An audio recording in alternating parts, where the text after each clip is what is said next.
Al pie del acantilado. Julio Ramón Ribeiro. Nosotros somos como la higuerilla, como esa planta salvaje que brota y se multiplica en los lugares más amargos y escarpados. Véanla como crece en el arenal, sobre el canto rodado, en las acequias sin riego, en el desmonte, alrededor de los muladares. Ella no pide favores a nadie, pide tan solo un pedazo de espacio para sobrevivir. No le dan tregua el sol ni la sal de los vientos del mar, la pisan los hombres y los tractores, pero la higuerilla sigue creciendo, propagándose, alimentándose de piedras y de basura. Por eso, digo que somos como la higuerilla, nosotros, la gente del pueblo. Allí donde el hombre de la costa encuentra una higuerilla, allí hace su casa porque sabe que allí podrá también él vivir. Nosotros la encontramos al fondo del barranco, en los viejos baños de Magdalena. Veníamos huyendo de la ciudad como bandidos porque los escribanos y los policías nos habían echado de quinta en quinta y de corralón en corralón. Vimos la planta allí, creciendo humildemente entre tanta ruina, entre tanto patillo muerto y tanto derrumbe de piedras, y decidimos levantar nuestra morada. La gente decía que esos baños fueron famosos en otra época, cuando los hombres usaban escarpines y las mujeres se metían al agua en camisón. En ese tiempo no existían las playas de agua dulce y la herradura. Dicen también que los últimos concesionarios del establecimiento no pudieron soportar la competencia de las otras playas ni la soledad de los derrumbes y que por eso se fueron llevándose todo lo que pudieron. Se llevaron las puertas, las ventanas, todas las barandas y las tuberías. El tiempo hizo todo lo demás. Por eso, cuando nosotros llegamos, solo encontramos ruinas por todas partes, ruinas y, en medio de todo, la higuerilla. Al principio no supimos qué comer y vagamos por la playa buscando conchas y caracoles. Después recogimos esos bichos que se llaman muy, los servimos y preparamos un caldo lleno de fuerza, que nos emborrachó. Más tarde, no recuerdo cuándo, descubrimos a 1 kilómetro de allí una caleta de pescadores donde mi hijo Pepe y yo trabajamos durante un buen tiempo, mientras Toribio, el menor, hacía la cocina. De este modo aprendimos el oficio, compramos cordeles, anzuelos y comenzamos a trabajar por nuestra propia cuenta, pescando tollos, robalos, bonitos, que vendíamos en la paradita de Santa Cruz. Así fue como empezamos, yo y mis 2 hijos, los 3 solos. Nadie nos ayudó. Nadie nos dio jamás un mendrugo ni se lo pedimos tampoco a nadie. Pero al año ya teníamos nuestra casa en el fondo del barranco y ya no nos importaba que allá arriba la ciudad fuera creciendo y se llenara de palacios y de policías. Nosotros habíamos echado raíces sobre la sal. Nuestra vida fue dura, hay que decirlo. A veces pienso que San Pedro, el santo de la gente del mar, nos ayudó. Otras veces pienso que se rió de nosotros y nos mostró, a todo lo ancho, sus espaldas. Esa mañana que Pepe vino corriendo al terraplén de la casa, con los pelos parados, como si hubiera visto al diablo, me asusté. Él venía de las filtraciones de agua dulce que caen por las paredes del barranco. Cogiéndome del brazo me arrastró hasta el talud al pie del cual estaba nuestra casa y me mostró una enorme grieta que llegaba hasta el nivel de la playa. No supimos cómo se había hecho, ni cuándo, pero lo cierto es que estaba allí. Con un palo exploré su profundidad y luego me senté a cavilar sobre el pedregullo. Somos unos imbéciles, maldije, ¿cómo se nos ha ocurrido construir nuestra casa en este lugar? Ahora me explico por qué la gente no ha querido nunca utilizar este terraplén.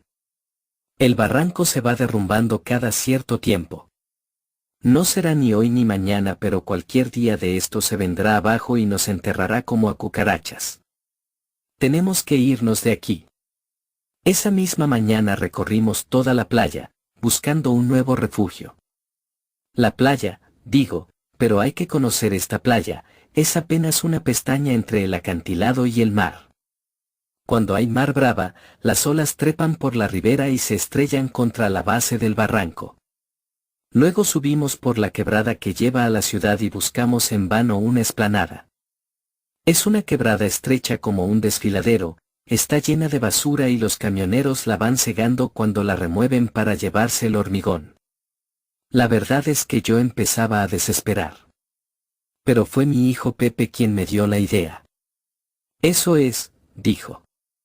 Debemos construir un contrafuerte para contener el derrumbe. Pondremos unos cuartones de madera, luego unos puntales para sostenerlos y así el paredón quedará en pie. El trabajo duró varias semanas. La madera la arrancamos de las antiguas cabinas de baño que estaban ocultas bajo las piedras. Pero cuando tuvimos la madera nos dimos cuenta que nos faltaría fierro para apuntalar esa madera. En la ciudad nos quisieron sacar un ojo de la cara por cada pedazo de riel. Allí estaba el mar, sin embargo. Uno nunca sabe todo lo que contiene el mar. Así como el mar nos daba la sal, el pescado, las conchas, las piedras pulidas, el yodo que quemaba nuestra piel, también nos dio fierros el mar. Ya nosotros habíamos notado, desde que llegamos a la playa, esos fierros negros que la mar baja mostraba, a 50 metros de la orilla. Nos decíamos, algún barco encalló aquí hace mucho tiempo. Pero no era así, fueron 3 remolcadores que fondearon, los que construyeron los baños, para formar un espigón. 20 años de oleaje habían volteado, hundido, removido, cambiado de lugar esas embarcaciones. Toda la madera fue podrida y desclavada, aún ahora varan algunas astillas, pero el fierro quedó allí, escondido bajo el agua, como un arrecife. Sacaremos ese fierro, le dije a Pepe. Muy de mañana nos metíamos desnudos al mar y nadábamos cerca de las barcazas. Era peligroso porque las olas venían de 7 en 7 y se formaban remolinos y se espumaban al chocar contra los fierros. Pero fuimos tercos y nos desollamos las manos durante semanas tirando a pulso o remolcando con sogas, desde la playa, unas cuantas vigas oxidadas. Después las raspamos, las pintamos, después construimos, con la madera, una pared contra el talud, después apuntalamos la pared con las vigas de fierro. De esta manera el contrafuerte quedó listo y nuestra casa protegida contra los derrumbes. Cuando vimos toda la mole apoyada en nuestra barrera, dijimos, que San Pedro nos proteja. Ni un terremoto podrá contra nosotros. Mientras tanto, nuestra casa se había ido llenando de animales. Al comienzo fueron los perros, esos perros vagabundos y pobres que la ciudad rechaza cada vez más lejos, como a la gente que no paga alquiler. No sé por qué vinieron hasta aquí, quizás porque olfatearon el olor a cocina o simplemente porque los perros, como muchas personas, necesitan de un amo para poder vivir. El primero llegó caminando por la playa, desde la caleta de pescadores. Mi hijo Toribio, que es huraño y de poco hablar, le dio de comer y el perro se convirtió en su lamemanos. Más tarde descendió por la quebrada un perro lobo que se volvió bravo y que nosotros amarrábamos a una estaca cada vez que gente extraña bajaba a la playa. Luego llegaron juntos 2 perritos escuálidos, sin raza, sin oficio, que parecían dispuestos a cualquier nobleza por el más miserable pedazo de hueso. También se instalaron 3 gatos atigrados que corrían por los barrancos comiendo ratas y culebrillas. A todos estos animales, al principio, los rechazamos a pedradas y palazos. Bastante trabajo nos daba ya mantener sano nuestro pellejo. Pero los animales siempre regresaban, a pesar de todos los peligros, había que ver las gracias que hacían con sus tristes hocicos. Por más duro que uno sea, siempre se ablanda ante la humildad. Fue así como terminamos por aceptarlos. Pero alguien más llegó en esos días, el hombre que llevaba su tienda en un costal. Llegó en un atardecer, sin hacer ruido, como si ningún desfiladero tuviera secretos para él. Al principio creíamos que era sordo o que se trataba de un imbécil, porque no habló ni respondió ni hizo otra cosa que vagar por la playa, recogiendo erizos o reventando malaguas. Solo al cabo de una semana abrió la boca. Nosotros freíamos el pescado en la terraza y había un buen olor a cocina mañanera. El extraño asomó desde la playa y quedó mirando mis zapatos. Se los compongo, dijo. Sin saber por qué se los entregué y en unos pocos minutos, con un arte que nos dejó con la boca abierta, cambió sus dos suelas agujereadas. Por toda respuesta, le alcancé la sartén. El hombre cogió una troncha con la mano, luego otra, luego una tercera y así se tragó todo el pescado con tal violencia que una espina se le atravesó en el pescuezo y tuvimos que darle miga de pan y palmadas en el cogote para desatorarlo. Desde esa vez, sin que yo ni mis hijos le dijéramos nada, comenzó a trabajar para nuestra finca. Primero compuso las cerraduras de las puertas, después afiló los anzuelos, después construyó, con unas hojas de palmera, un viaducto que traía hasta mi casa el agua de las filtraciones. Su costal parecía no tener fondo porque de él sacaba las herramientas más raras, y las que no tenía las fabricaba con las porquerías del muladar. Todo lo que estuvo malogrado lo compuso y de todo objeto roto inventó un objeto nuevo. Nuestra morada se fue enriqueciendo, se fue llenando de pequeñas y grandes cosas, de cosas que servían o de cosas que eran bonitas, gracias a este hombre que tenía la manía de cambiarlo todo. Y por este trabajo nunca pidió nada, se contentaba con una troncha de pescado y con que lo dejáramos en paz. Cuando llegó el verano, solo sabíamos una cosa, que se llamaba Samuel. En los días del verano, el desfiladero cobraba cierta animación. La gente pobre que no podía frecuentar las grandes playas de arena, bajaba por allí para tomar baños de mar. Yo la veía cruzar el terraplén, repartirse por la orilla pedregosa y revolcarse cerca de los erizos, entre las plumas de pelícano, como en el mejor de los vergeles. Eran en su mayoría hijos de obreros, muchachos de colegio fiscal en vacaciones o artesanos de los suburbios. Todos se soleaban hasta la puesta del sol. Al retirarse pasaban delante de mi casa y me decían, su playa está un poco sucia. Debía hacerla limpiar. A mí no me gustan los reproches, pero en cambio me gustó que me dijeran, su playa. Por eso me empeñé en poner un poco de limpieza. Con Toribio pasé algunas mañanas recogiendo todos los papeles, las cáscaras y los patillos que, enfermos, venían a enterrar el pico entre las piedras. Muy bien, decían los bañistas. Así las cosas van mejor. Después de limpiar la playa, levanté un cobertizo para que los bañistas pudieran tener un poco de sombra. Después Samuel construyó una poza de agua filtrada y 4 gradas de piedra en la parte más empinada del desfiladero. Los bañistas fueron aumentando. Se pasaban la voz. Se decían, es una playa limpia en donde nos dan hasta la sombra gratis. A mediados del verano eran más de un centenar. Fue entonces cuando se me ocurrió cobrarles un derecho de paso. En realidad, esto no lo había planeado. Se me vino así, de repente, sin que lo pensara. Es justo, les decía. Les he hecho una escalera, he puesto un cobertizo, les doy agua de beber y además tienen que atravesar mi casa para llegar a la playa. Pagaríamos si hubiera un lugar donde desvestirse, respondieron. Allí estaban las antiguas cabinas de baño. Quitamos el hormigón que las cubría y dejamos libres una docena de casetas. Está todo listo, dije. Cobro solamente 10 centavos por la entrada a la playa. Los bañistas se rieron. Falta una cosa.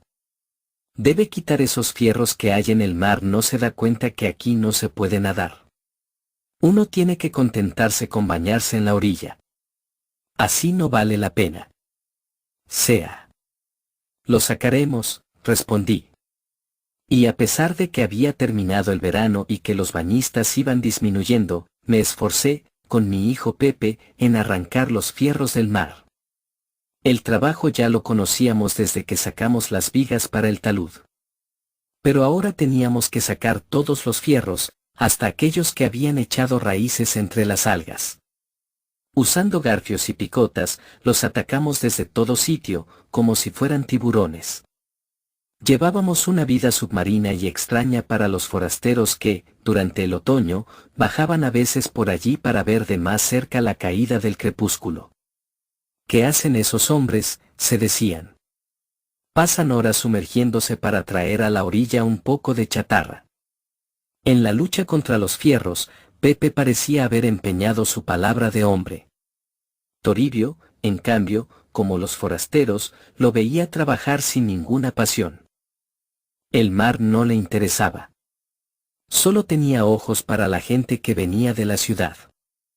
Siempre me preocupó la manera como los miraba, cómo los seguía y cómo regresaba tarde, con los bolsillos llenos de chapas de botellas, de bombillas quemadas y de otros adefesios en los cuales creía reconocer la pista de una vida superior. Cuando llegó el invierno, Pepe seguía luchando contra los fierros del mar. Eran días de blanca bruma que llegaba de madrugada, trepaba por el barranco y ocupaba la ciudad. De noche, los faroles de la costanera formaban halos y desde la playa se veía una mancha lechosa que iba desde la punta hasta el morro solar. Samuel respiraba mal en esa época y decía que la humedad lo estaba matando. En cambio a mí me gusta la neblina, le decía yo. De noche hay buen temperamento y se goza tirando del cordel. Pero Samuel tosía y una tarde anunció que se trasladaría a la parte alta del barranco, a esa explanada que los camioneros, a fuerza de llevarse el hormigón, habían cavado en pleno promontorio. A ese lugar comenzó a trasladar las piedras de su nueva habitación.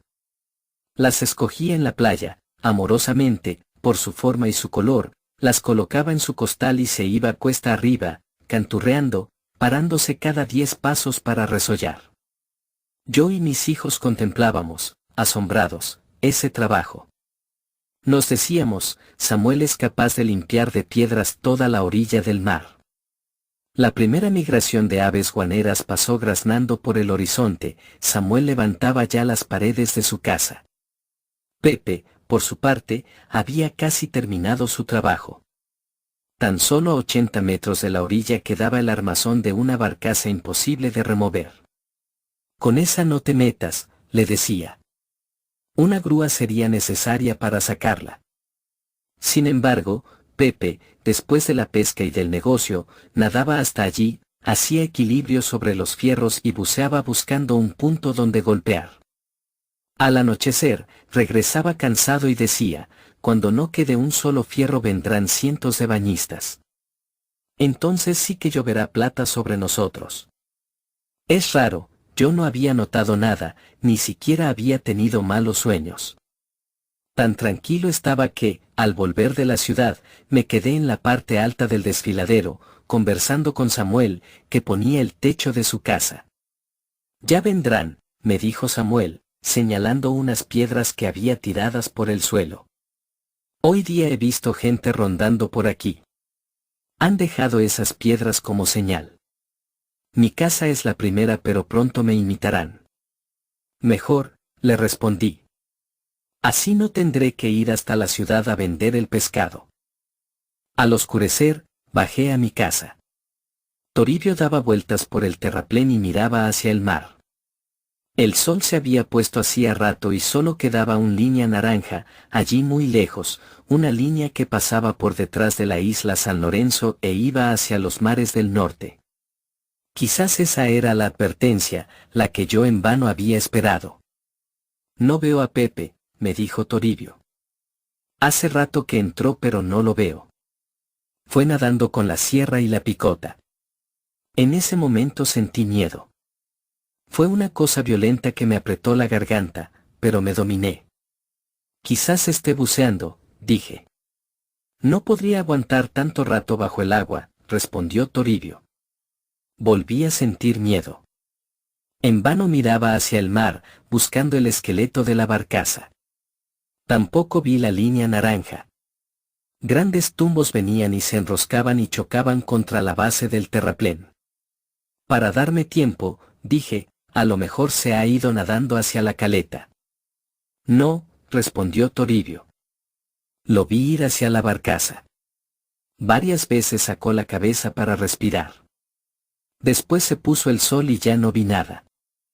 En ese momento me comencé a desvestir, cada vez más rápido, arrancando los botones de mi camisa, los pasadores de mis zapatos. Anda a buscar a Samuel, grité, mientras me zambullía en el agua. Cuando comencé a nadar ya todo estaba negro, negro el mar, negro el cielo, negra la tierra. Yo iba a ciegas, estrellándome contra las olas, sin saber lo que quería. Apenas podía respirar. Corrientes de agua fría me golpeaban las piernas y yo creía que eran los tollos buscando la carnaza. Me di cuenta de que no podía seguir porque no podía ver nada y porque en cualquier momento me tropezaría con los fierros. Me di la vuelta, entonces, casi con vergüenza. Mientras regresaba, las luces de la costanera se encendieron, todo un collar de luces que parecía envolverme y supe en ese momento lo que tenía que hacer. Al llegar a la orilla ya estaba Samuel esperándome. «A la caleta», le grité. «Vamos a la caleta». Ambos empezamos a correr por la playa oscura. Sentí que mis pies se cortaban contra las piedras. Samuel se paró para darme sus zapatos, pero yo no quería saber nada y lo insulté. Yo solo miraba hacia adelante, buscando las luces de los pescadores. Al fin me caí de cansancio y me quedé tirado en la orilla.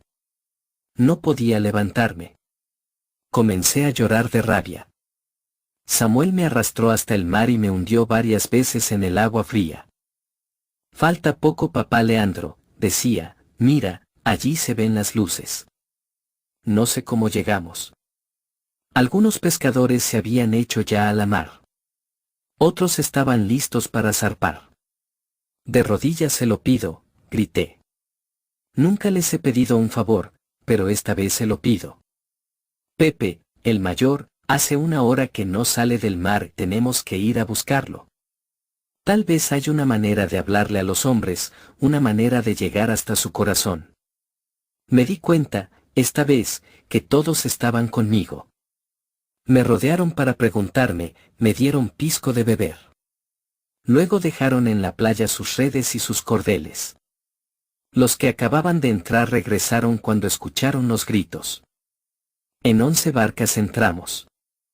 Íbamos en fila hacia Magdalena, con las antorchas encendidas, alumbrando la mar. Cuando llegamos a la barcaza, la rodeamos formando un círculo. Mientras unos sostenían las antorchas, otros se lanzaron al agua. Estuvimos buceando hasta medianoche. La luz no llegaba al fondo del mar. Chocábamos bajo el agua, nos rasguñamos contra los fierros, pero no encontramos nada, ni la picota ni su gorra de marinero. Ya no sentía cansancio, quería seguir buscando hasta la madrugada. Pero ellos tenían razón. La resaca lo debe haber jalado, decían. Hay que buscarlo más allá de los bancos. Primero entramos, luego salimos. Samuel tenía una pértiga que hundía en el mar cada vez que creía ver algo. Seguimos dando vueltas en fila. Me sentía mareado y como idiota, tal vez por el pisco que bebí. Cuando miraba hacia los barrancos, veía allá arriba, tras la baranda del malecón, faros de automóviles y cabezas de gente que miraban. Entonces me decía, malditos los curiosos. Creen que celebramos una fiesta, que encendemos antorchas para divertirnos. Claro, ellos no sabían que yo estaba hecho pedazos y que hubiera sido capaz de tragarme toda el agua del mar para encontrar el cadáver de mi hijo. Antes que lo muerdan los tollos, me repetía, muy despacito. Antes que lo muerdan. ¿Para qué llorar, si las lágrimas ni matan ni alimentan? Como dije delante de los pescadores, el mar da, el mar también quita. Yo no quise verlo. Alguien lo descubrió, flotando vientre arriba, sobre el mar soleado. Ya era el día siguiente y nosotros vagábamos por la orilla. Yo había dormido un rato sobre las piedras hasta que el sol del mediodía me despertó. Después fuimos caminando hacia la perla y cuando regresábamos, una voz gritó, «Allá está». Algo se veía, algo que las olas empujaban hacia la orilla. «Ese es», dijo Toribio. «Allí está su pantalón». Entraron varios hombres al mar. Yo los vi que iban cortando las olas bravas y los vi casi sin pena. En verdad estaba agotado y no podía siquiera conmoverme. Lo fueron jalando entre varios, lo traían así, hinchado, hacia mí. Después me dijeron que estaba azul y que lo habían mordido los tollos. pero yo no lo vi. Cuando estaba cerca, me fui sin voltear la cabeza. Solo dije, antes de partir, que lo entierren en la playa, al pie de las campanillas. Él siempre quiso estas flores del barranco que son, como el geranio, como el mastuerzo, las flores pobres, las que nadie quiere ni para su entierro. Pero no me hicieron caso. Se le enterró al día siguiente, en el cementerio de Surquillo. Perder un hijo que trabaja es como perder una pierna o como perder un ala para un pájaro. Yo quedé como lisiado durante varios días. Pero la vida me reclamaba, porque había muchísimo que hacer. Era época de mala pesca y el mar se había vuelto avaro. Solo los que tenían barca salían al mar y regresaban ojerosos de mañana, 4 bonitos en su red, apenas de que hacer un caldo. Yo había roto a pedradas la estatua de San Pedro, pero Samuel la compuso y la colocó a la entrada de mi casa. Debajo de la estatua puso una alcancía. Así, la gente que usaba mi quebrada, veía la estatua y, como eran pescadores, dejaban allí 5 centavos, 10 centavos. De eso vivimos hasta que llegó el verano. Digo verano porque a las cosas hay que ponerles un nombre. En esta tierra todos los meses son iguales, quizás en una época hay más neblina y en otra calienta más el sol. Pero, en el fondo, todo es lo mismo. Dicen que vivimos en una eterna primavera. Para mí, las estaciones no están en el sol ni en la lluvia, sino en las aves que pasan o en los peces que se van o que vuelven. Hay épocas en las cuales es más difícil vivir, eso es todo. Este verano fue difícil porque fue triste, sin calor y los bañistas apenas venían. Yo había puesto un letrero a la entrada que decía, caballeros 20 centavos. Damas 10 centavos. Pagaron, es verdad, pero eran muy pocos. Se zambullían un momento, tiritaban y después se iban cuesta arriba, maldiciendo, como si yo tuviera la culpa de que el sol no calentara. Ya no hay fierros, les gritaba. Sí, me respondían. Pero el agua está fría. Sin embargo, en este verano pasó algo importante, en la parte alta del barranco comenzaron a levantar casas. Samuel no se había equivocado. Los que dejaron piedras y muchos más vinieron. Llegaban solos o en grupos, miraban la explanada, bajaban por el desfiladero, husmeaban por mi casa, respiraban el aire del mar, volvían a subir, siempre mirando arriba y abajo, señalando, cavilando, hasta que, de pronto, se ponían desesperadamente a construir una casa con lo que tenían al alcance de la mano. Sus casas eran de cartón, de latas chancadas, de piedras, de cañas, de costales, de esteras, de todo aquello que podía encerrar un espacio y separarlo del mundo. Yo no sé de qué vivía esa gente, porque de pesca no entendía nada. Los hombres se iban temprano a la ciudad o se quedaban tirados en las puertas de sus cabañas, viendo volar los gallinazos. Las mujeres, en cambio, bajaban a la orilla, en la tarde, para lavar la ropa. Usted ha tenido suerte, me decían. Usted sí que ha sabido escoger un lugar para su casa. Hace 3 años que vivo aquí, les respondía. He perdido un hijo en el mar. Tengo otro que no trabaja. Necesito una mujer que me caliente por las noches. Todas eran casadas o amancebadas. Al comienzo no me hacían caso. Después se reían conmigo. Yo puse un puesto de bebidas y de butifarras, para ayudarme. Y así pasó un año más. Agosto es el mes de los vientos y los palomillas corren por los potreros volando las cometas. Algunos se trepan a las huacas para que sus cometas vuelen más alto. Yo siempre he mirado este juego con un poco de pena porque en cualquier momento el hilo puede romperse y la cometa, la linda cometa de colores y de larga cola, se enreda en los alambres de la luz o se pierde en las azoteas. Toribio era así, yo lo tenía sujeto apenas por un hilo y sentía que se alejaba de mí, que se perdía. Cada vez hablábamos menos. Yo me decía, no es mi culpa que viva en un barranco. Aquí por lo menos hay un techo, una cocina. Hay gente que ni siquiera tiene un árbol donde recostarse. Pero él no comprendía eso, solo tenía los ojos para la ciudad. Jamás quiso pescar. Varias veces me dijo, no quiero morir ahogado. Por eso prefería irse con Samuel a la ciudad. Lo acompañaba por los balnearios, ayudándolo a poner vidrios, a componer caños. Con los reales que ganaba se iba al cine o se compraba revistas de aventuras. Samuel le enseñó a leer.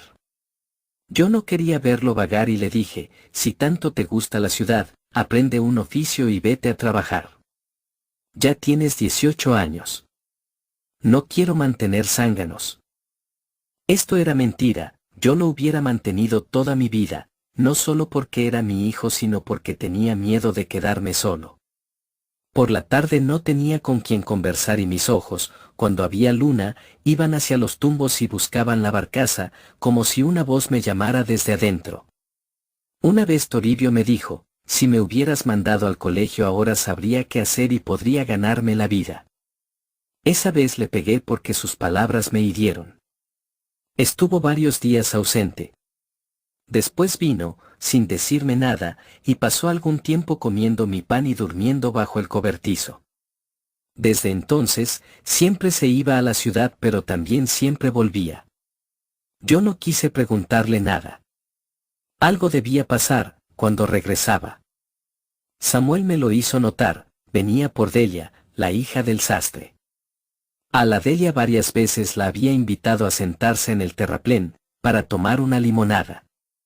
Yo la había distinguido entre las mujeres que bajaban porque era redonda, zumbona y alegre como una abeja. Pero ella no me miraba a mí, miraba a Toribio. Es verdad que yo podía pasar por su padre, que estaba reseco como metido en salmuera y que me había arrugado todo de tanto parpadear en la resolana. Se veían a escondidas en los tantos recovecos del lugar, detrás de las enredaderas, en las grutas de agua filtrada, porque lo que tenía que suceder sucedió. Un día Toribio se fue, como de costumbre, pero la Delia se fue con él. El sastre bajó rabioso, me amenazó con la policía, pero terminó por echarse a llorar.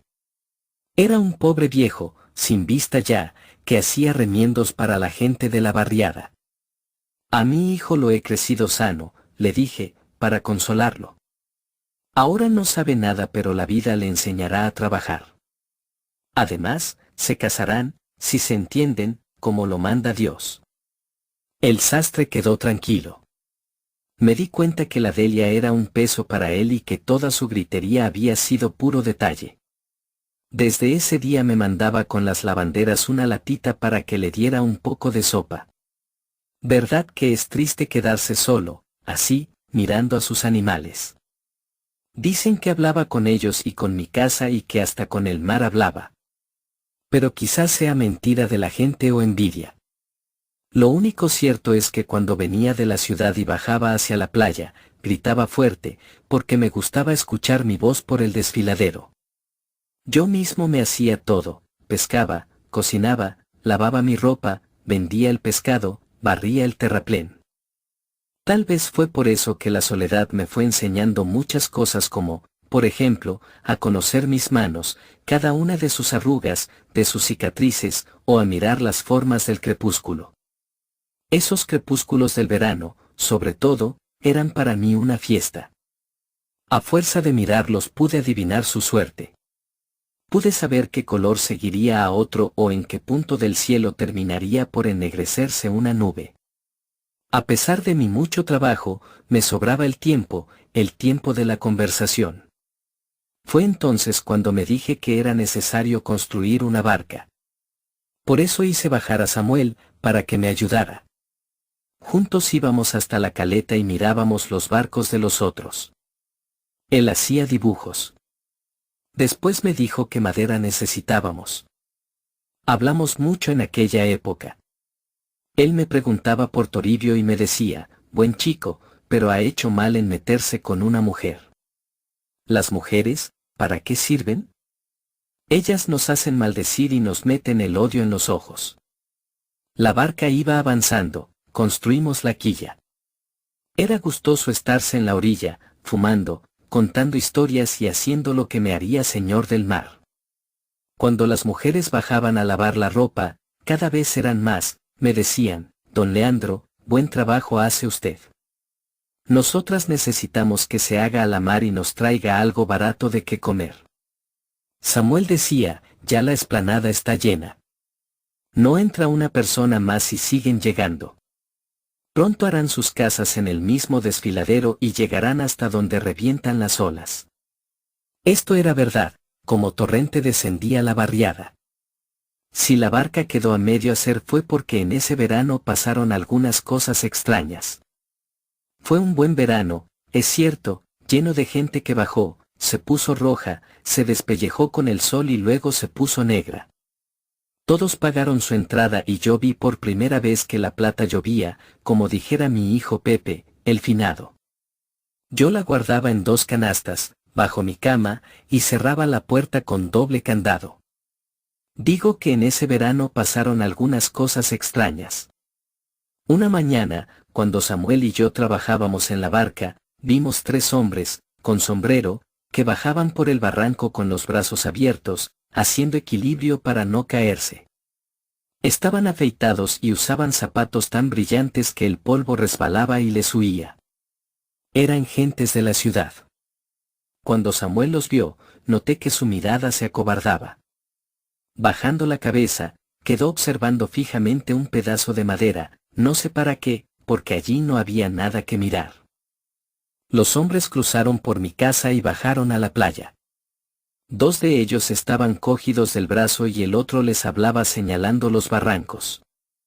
Así estuvieron paseándose varios minutos, de un extremo a otro, como si estuvieran en el pasillo de una oficina. Al fin uno de ellos se acercó a mí y me hizo varias preguntas. Luego se fueron por donde habían venido, en fila, ayudándose unos a otros a salvar los parajes difíciles. Esa gente no me gusta, dije. Tal vez vienen a cobrarme algún impuesto. A mí tampoco, dijo Samuel. Usan tongo. Mala señal. Desde ese día Samuel quedó muy intranquilo. Cada vez que alguien bajaba por el desfiladero, miraba hacia arriba y si era algún extraño sus manos temblaban y comenzaba a sudar. Me va a dar la terciana, decía, secándose el sudor. Falso, era de miedo que temblaba. Y con razón, porque algún tiempo después se lo llevaron.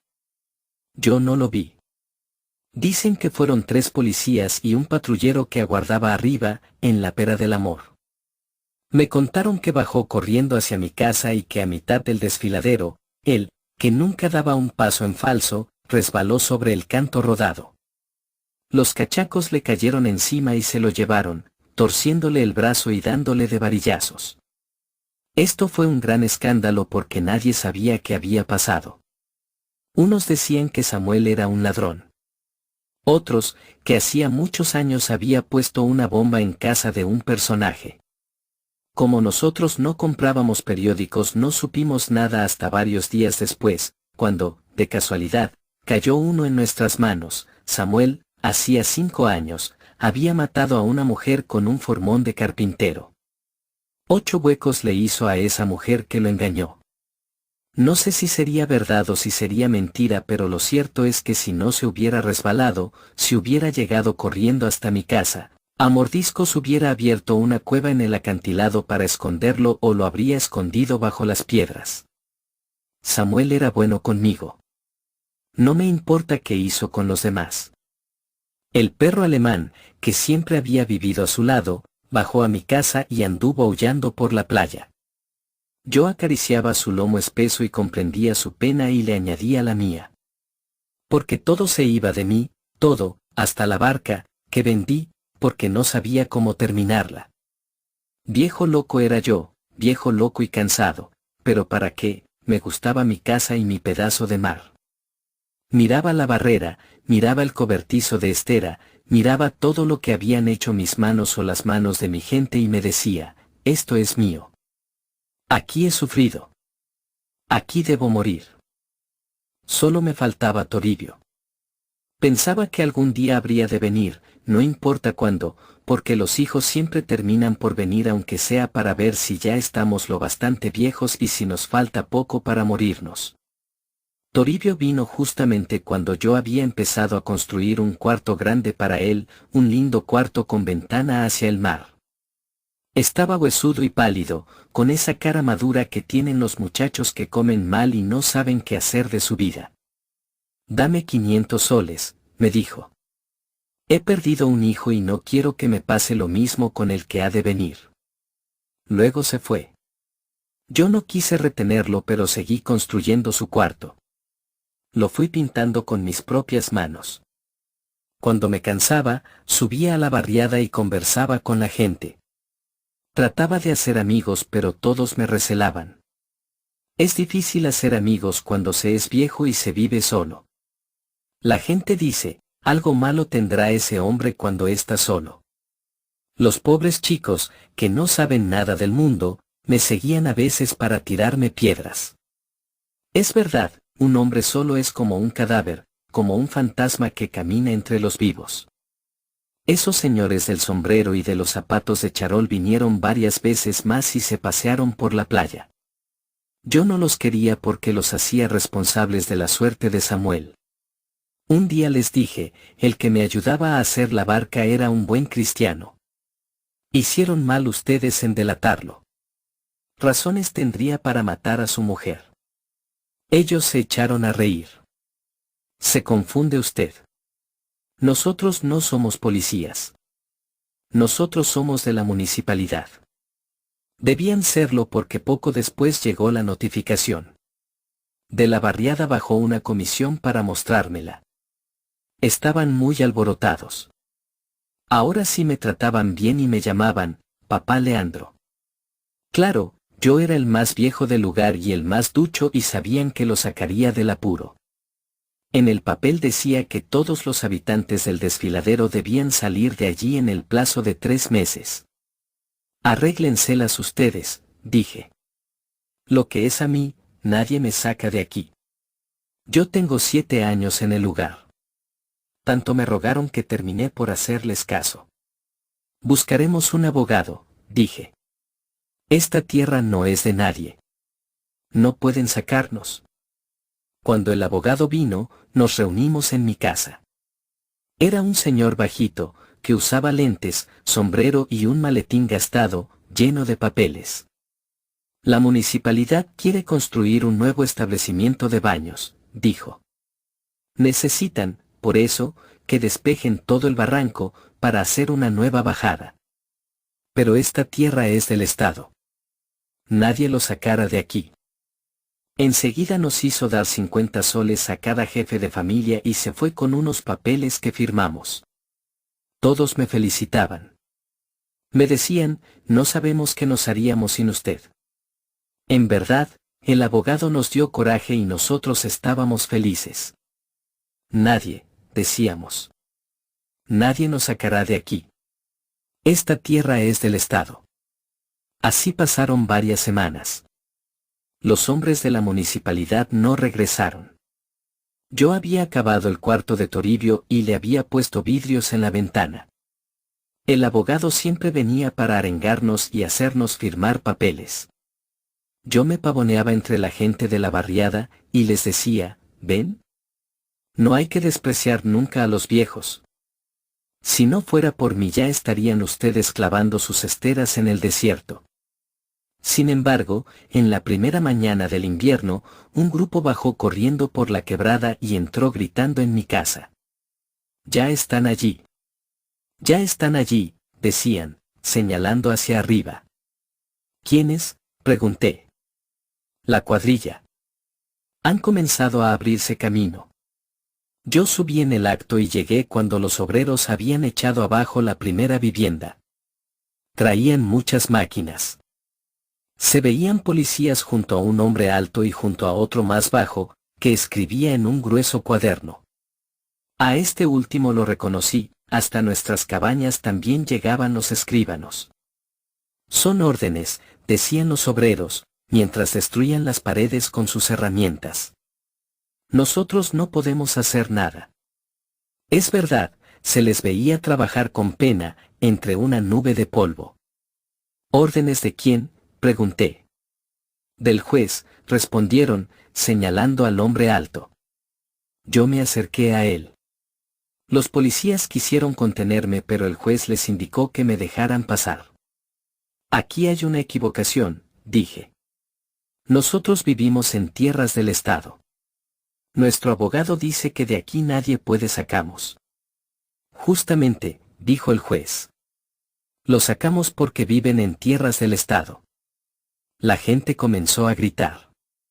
Los policías formaron un cordón alrededor del juez mientras el escribano, como si nada pasara, miraba con calma el cielo, el paisaje, y seguía escribiendo en su cuaderno. Ustedes deben tener parientes, decía el juez. Los que se quedan hoy sin casa, métense donde sus parientes. Esto después se arreglará. Lo siento mucho, créanme. Yo haré algo por ustedes. Por lo menos, déjenos llamar a nuestro abogado, dije yo. Que no hagan nada los obreros hasta que no llegue nuestro abogado. Pueden llamarlo, contestó el juez. Pero los trabajos deben continuar. ¿Quién viene conmigo a la ciudad?, pregunté. Varios quisieron venir, pero yo elegí a los que tenían camisa. Fuimos en un taxi hasta el centro de la ciudad y subimos las escaleras en comisión. El abogado estaba allí. Primero no nos reconoció, pero después se puso a gritar. Los juicios se ganan o se pierden. Yo no tengo ya nada que ver. Esto no es una tienda donde se devuelve la plata si el producto está malo. Esta es la oficina de un abogado. Discutimos largo rato, pero al final tuvimos que regresar. En el camino no hablábamos, no sabíamos qué decir. Cuando llegamos al barranco, ya el juez se había ido, pero seguían allí los policías. La gente de la barriada nos recibió furiosa. Algunos decían que yo tenía la culpa de todo, que tenía mis entendimientos con el abogado. Yo no les hice caso. Había visto que la casa de Samuel, la primera que hubo en el lugar, había caído abajo y que sus piedras estaban tiradas por el suelo. Reconocí una piedra blanca, una que estuvo mucho tiempo en la orilla, cerca de mi casa. Cuando la recogí, noté que estaba rajada. Era extraño, esa piedra que durante años el mar había pulido, había redondeado, estaba ahora rajada. Sus pedazos se separaron de mis manos y me fui bajando hacia mi casa, mirando un pedazo y luego el otro, mientras la gente me insultaba y yo sentía unas ganas terribles de llorar. Allá ellos, me dije en los días siguientes. Que los aplasten, que los revienten. Lo que es a mi casa no llegarán fácilmente las máquinas. Hay mucho barranco que rebanar. Era verdad, la cuadrilla trabajaba sin prisa. Cuando no había vigilancia, dejaban sus herramientas y se ponían a fumar, a conversar. Es una pena, decían. Pero son órdenes. A pesar de los insultos, a mí también me daba pena. Fue por eso que no subí, para no ver la destrucción. Para ir a la ciudad usaba el desfiladero de la Pampilla.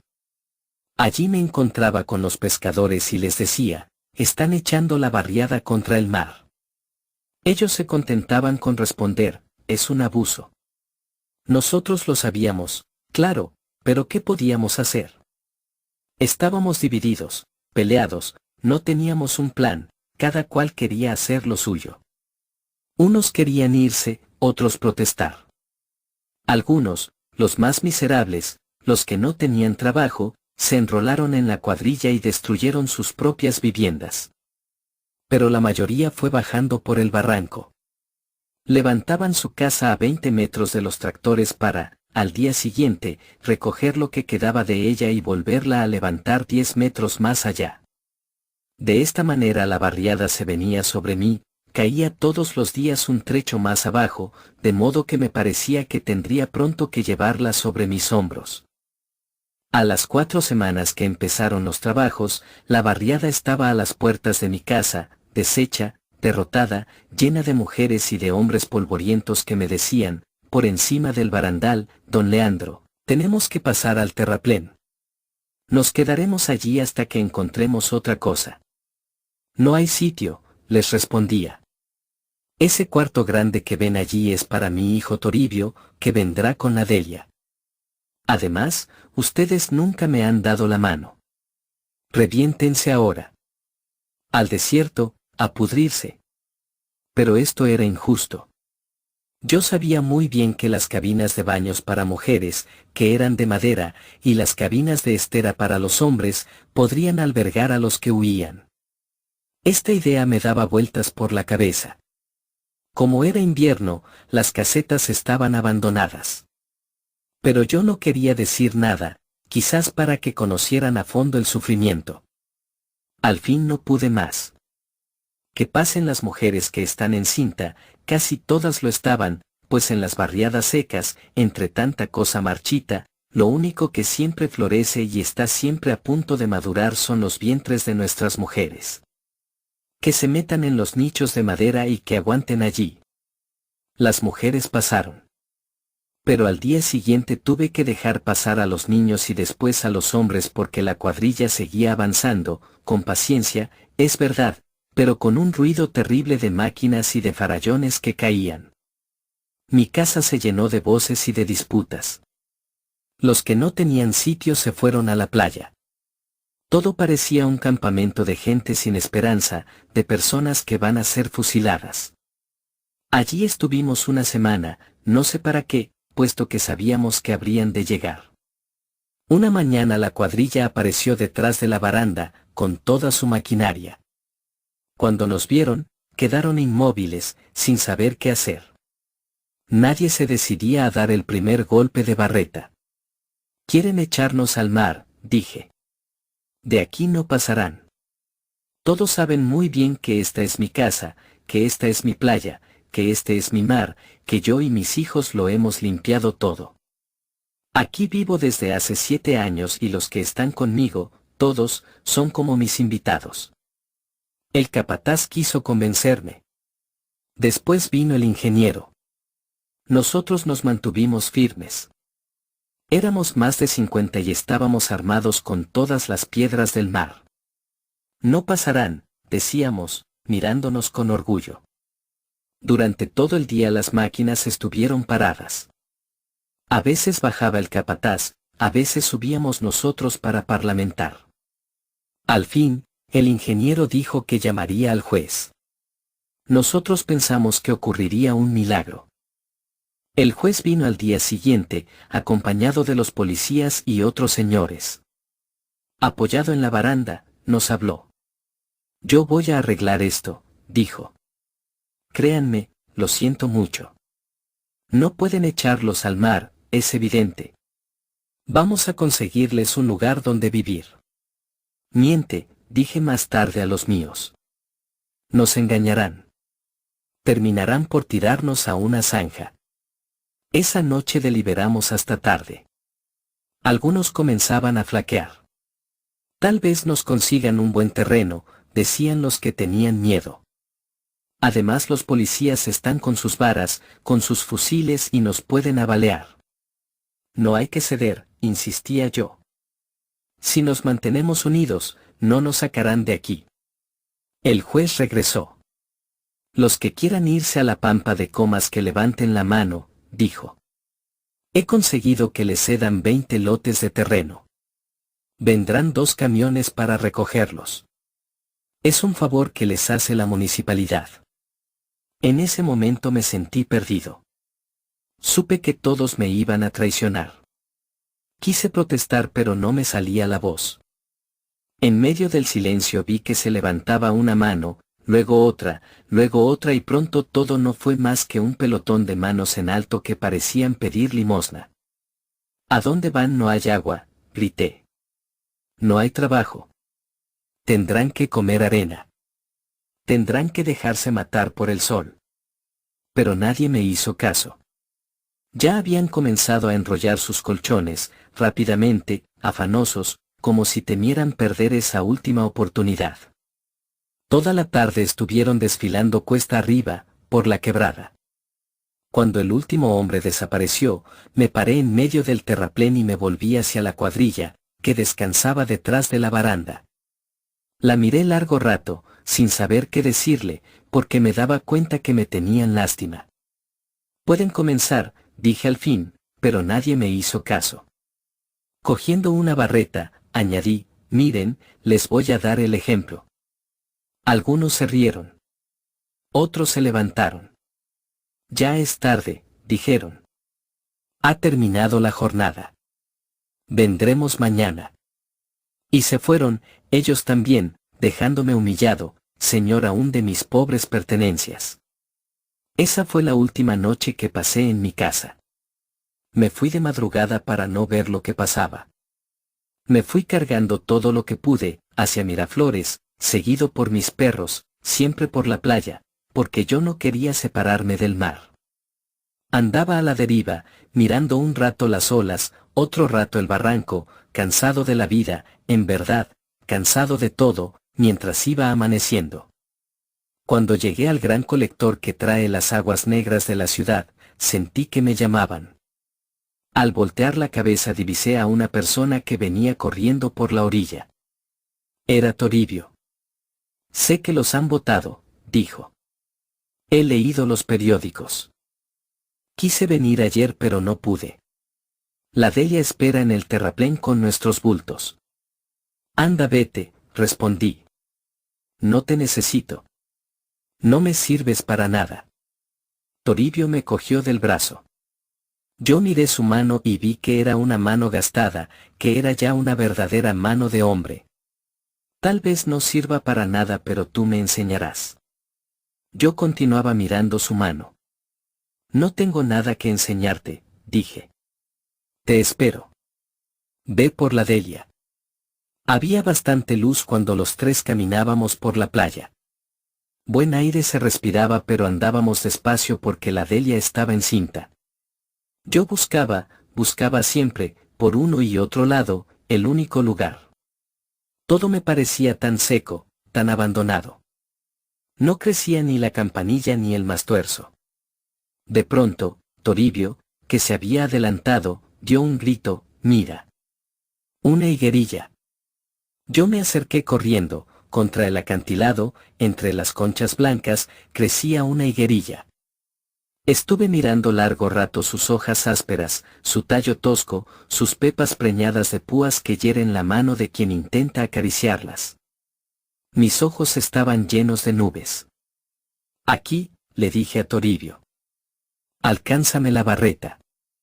Y escarbando entre las piedras, hundimos el primer cuartón de nuestra nueva vivienda.